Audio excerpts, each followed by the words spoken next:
الله عز وجل في السماء والأرض واحد وهو دين الإسلام. قال الله تعالى إن الدين عند الله الإسلام.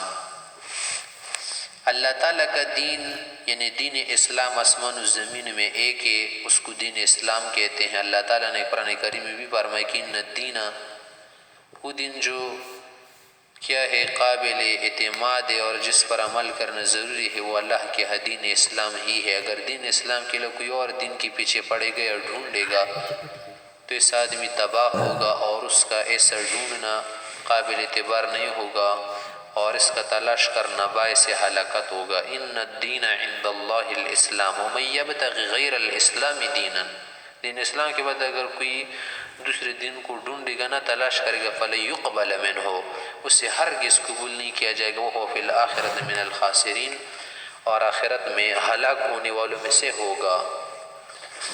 اللہ تعالیٰ نے تمام انبیاء کو جو دین دیا ہے نا، دین اسلام کے ساتھ تو تمام ادیان کیا ہے اصول میں برابر ہے. سب کے اصول ہے کہ آخرت، معاد، رسالت، وحدانیت اللہ تعالیٰ، اس میں تو سب ادیان کیا تھے متفق تھے. ہاں، احکام میں، مسائل میں، فروع احکام میں ہر دین کے الگ الگ احکام تھے، الگ الگ کیا تھے مسائل تھے، فروعات تھی. جیسے اللہ تعالیٰ نے خود فرمایا کہ لِكُلٍّ جَعَلْنَا مِنْكُمْ شِرْعَةً وَمِنْهَاجًا. اور پھر یہ جو دین اسلام ہے نا، یہ ضابطہ حیات ہے، دستوری حیات ہے، نظام جامع ہے، نظام کامل ہے. اس کے اندر عقائد بھی ہیں اور تمام عقائد بیان کیے گئے ہیں. عبادات کے مسائل بھی ہیں، معاملات، معاشرت، اخلاق، تمام چیز اس کے اندر موجود ہے.